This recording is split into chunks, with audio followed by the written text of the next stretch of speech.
Ce que je propose de traiter aujourd'hui, c'est un aspect... Oui, je pense pas que ça va passer. C'est un aspect, une question assez précise sur laquelle je me suis intéressée dans mes recherches sur les femmes dans l'armée de libération nationale. Et donc c'est pas véritablement une communication générale sur les femmes dans la LN. Et je me propose de me pencher sur la question des mariages au maquis. Une question qui m'a longuement intriguée lors de mon travail sur les femmes dans la LN. D'autant plus que la question des mariages des femmes dans la LN n'a reçu vraiment que très peu d'attention dans l'historiographie sur les femmes dans la LN, et ça demeure encore un champ de recherche peu exploré. Et pourtant, je dois dire que l'étude des mariages des femmes dans la LN au maquis et des circonstances dans lesquelles certaines d'entre elles furent amenées à se marier revêt une importance certaine, puisque le mariage pour les femmes dans la LN sera un aspect déterminant de la présence de certaines femmes au maquis.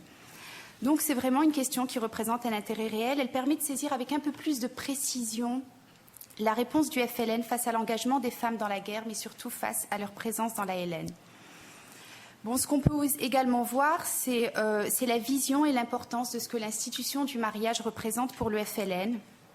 Et enfin, l'étude de cette question fait ressortir aussi avec plus de précision la très grande diversité et donc complexité de l'histoire des femmes de la LN à travers les différentes wilayats. Je précise que les sources écrites sur le sujet sont vraiment très peu nombreuses. Elles sont partielles. Elles sont également éparpillées. Donc, j'ai croisé un peu les sources disponibles sur le sujet avec des entretiens avec des anciens officiers de la LN. Bon, à partir de 1956, on voit de plus en plus de femmes au maquis qui sont intégrées dans la LN. Mais même si des femmes furent directement sollicitées pour prendre le maquis, c'est le cas notamment de certaines infirmières, leur présence n'est pas toujours acceptée. La LN va également imposer une stricte ségrégation des sexes au maquis. Donc, de par les tâches qui leur sont assignées, elles sont, sauf exception, des exceptions qu'on trouve généralement dans la wilaya 2, 4 et 5. Elles sont généralement infirmières, cuisinières, blanchisseuses, assistantes sociales, éducatrices auprès des populations rurales. Donc elles se retrouvent pour la plupart cantonnées dans un monde féminin et leur rôle se pose comme un véritable renforcement de la ségrégation des sexes qui existe alors dans la société traditionnelle algérienne. Par ailleurs, même si des contacts sont inévitables entre les hommes et les femmes dans la LN, les femmes sont dans la mesure du possible isolées des djounoud. Dans la wilaya 2, elles vivent dans les infirmeries et ne sont alors en contact qu'avec les blessés ou le corps médical. Dans la wilaya 1 ou même en wilaya 4, les femmes sont éloignées des unités de la LN et placées dans des familles dans les villages avoisinants. Dans la wilaya 3, selon un officier en zone 3, les seules filles, là je cite, les seules filles qui étaient dans la zone furent celles qui étaient recherchées, mais elles vivaient au village. Jamais une femme n'a couché au maquis, donc dans la zone. D'autres traversaient juste le village ou leur casemate avec les autres djounoud. Elles venaient beaucoup plus d'Akfadou. Fin de citation, donc c'est le PC d'Amirouche. Enfin, à partir de 58, la quasi-totalité des maquisardes, à l'exception de quelques-unes, sont retirées du maquis acheminés soit vers la Tunisie ou vers le Maroc. Et pourtant, de nombreux cas de mariage sont célébrés. Et je pense que c'est dans ce cadre-là, compte tenu de l'interdiction de la promiscuité, voire de la mixité, de la proportion très faible des femmes par rapport aux hommes, et je pense que cette question, on n'a pas des chiffres exacts, mais une proportion quand même relativement faible, et de la discipline rigoureuse que la LN impose à ses combattants. Donc à ce moment-là, il faut voir que les mariages au maquis entre maquisards et maquisardes ont un caractère particulièrement singulier sur lequel il convient de s'interroger. On s'interroge sur le fait que non seulement il y a des mariages, ils sont permis, ils sont réglementés par la LN, mais que des unions entre hommes et femmes seront effectivement célébrées. Et pourtant, le mariage est autorisé. Il est interdit au début de la guerre, mais l'interdiction du mariage est levée par le congrès de la Soumam. Si le mariage au sein de la LN est permis, il ne l'est que sous certaines conditions. Il demeure toujours soumis à une autorisation du comité de zone et du comité de wilaya. En cas de non-respect du règlement interne, les sanctions sont sévères dans certains cas, puisque selon une note de la LN, je cite, le maquisard marié sans autorisation de la LN et à l'insu des populations risque l'exécution. Donc ça, ce sont les cas extrêmes, bien entendu. Jusqu'à l'arrivée, par conséquent, la présence des femmes au maquis, l'interdiction et ou l'autorisation du mariage ne concerne que les hommes, puisque les femmes sont alors quasi absentes, à l'exception des femmes des villages avoisinants, mais qui ne font pas partie de la Hélène. Mais une fois qu'elles apparaissent au maquis, et sur la question des mariages, les femmes dans la Hélène semblent être soumises a priori aux mêmes conditions que les hommes. Elles ont droit ou pas au mariage au même titre que les hommes, et toute demande reste soumise à une autorisation préalable de la Hélène. S'il est difficile d'avoir une estimation du nombre de maquisardes qui se sont mariées au maquis, les travaux et témoignages qui mentionnent les cas de mariage parlent généralement de nombreux cas. Selon Jamila Amran, qui d'ailleurs elle-même va se marier au maquis, 7 des 29 maquisardes sur lesquelles son enquête s'est portée se sont mariées au maquis. Bon, si le mariage est permis pour les hommes et les femmes, selon Yves Courrière, et je vais vous donner cette citation parce que c'est une des premières citations qui m'a un peu mis la puce à l'oreille et qui m'a intriguée au niveau sur cette question, ce sera justement les mariages qui vont se produire qui poussera le colonel Amirouche à renvoyer les femmes de sa wilaya. Et là je cite, « En revenant de Tunis, le chef kabyle avait été furieux d'apprendre que Daniel Mine s'était marié avec un jeune dentiste. Si Ali Amran, il estimait que le problème posé par la continence sexuelle imposée aux combattants par l'état-major de la Révolution était déjà suffisamment difficile à régler sans le compliquer de tentations et de jalousie.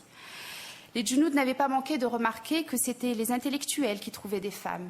Les infirmières, les jolies filles sont pour les chefs, avaient dit les djounouds, et nous, si on couche avec une femme dans un village, on est fusillés.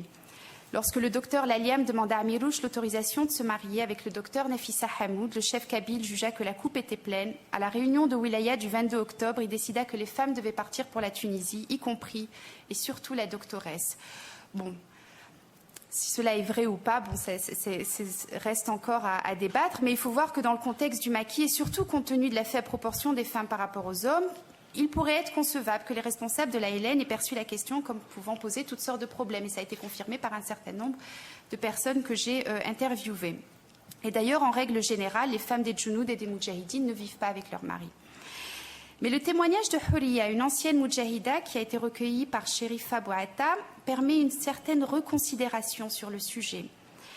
En effet, selon Huriya, dès son arrivée au maquis, le responsable de l'unité lui aurait au contraire demandé de se marier avec un djoundi, donc un soldat.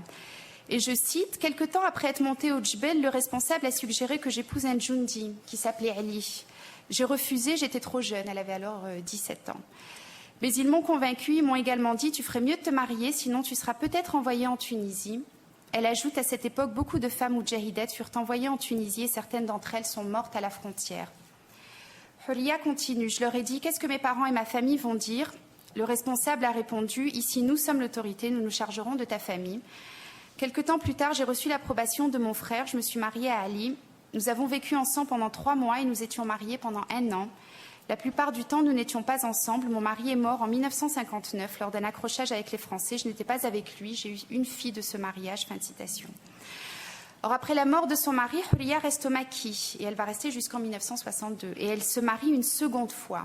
Et là, je cite encore, les responsables m'ont dit « Tu dois te marier ». Ils m'ont marié à un militant qui était en ville. Fin de citation.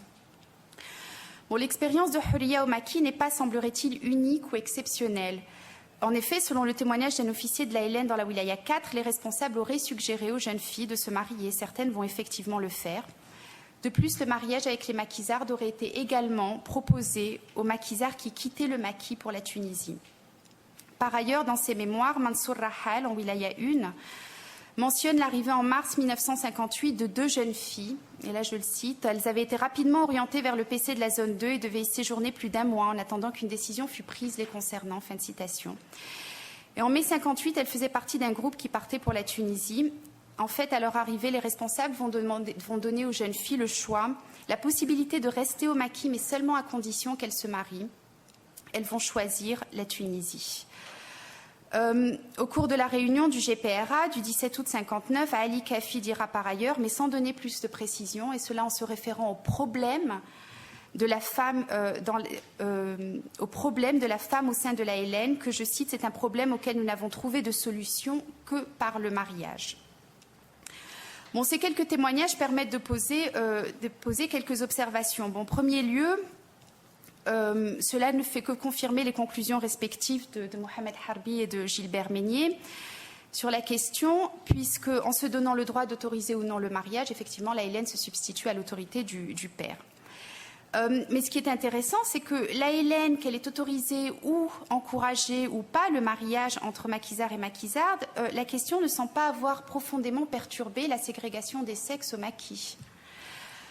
Ni la discipline imposée, puisque même quand elles se marient, elles ne vivent pas de toutes les façons avec leur mari, ou alors pendant une période très courte. Et on a l'expérience de Huriya, où on voit que 9 mois sur 12, elle ne vit pas avec son mari. C'est pourquoi, puisque de toutes les façons, elles ne vivent pas au sein de la Hélène, il convient donc de s'interroger sur les raisons pour lesquelles la Hélène, dans certaines wilayat, aurait demandé aux jeunes filles de se marier. D'autant plus que les quelques témoignages que je viens de mentionner précisent que dans certaines wilayat, la présence des femmes au maquis reste tributaire de leur statut marital, et je pense que c'est relativement clair, si elles se marient, elles peuvent rester, si elles ne se marient pas, elles doivent quitter. Bon, il faut voir, on a parlé notamment de la nécessité d'une discipline absolue au maquis, mais il faut voir que la décision de suggérer aux jeunes filles de se marier dépasse nettement ce cadre-là et permet de poser l'hypothèse que tout compte fait, si la présence de la femme au maquis n'est pas toujours acceptée, c'est surtout celle de la jeune fille qui semble poser problème à la Hélène.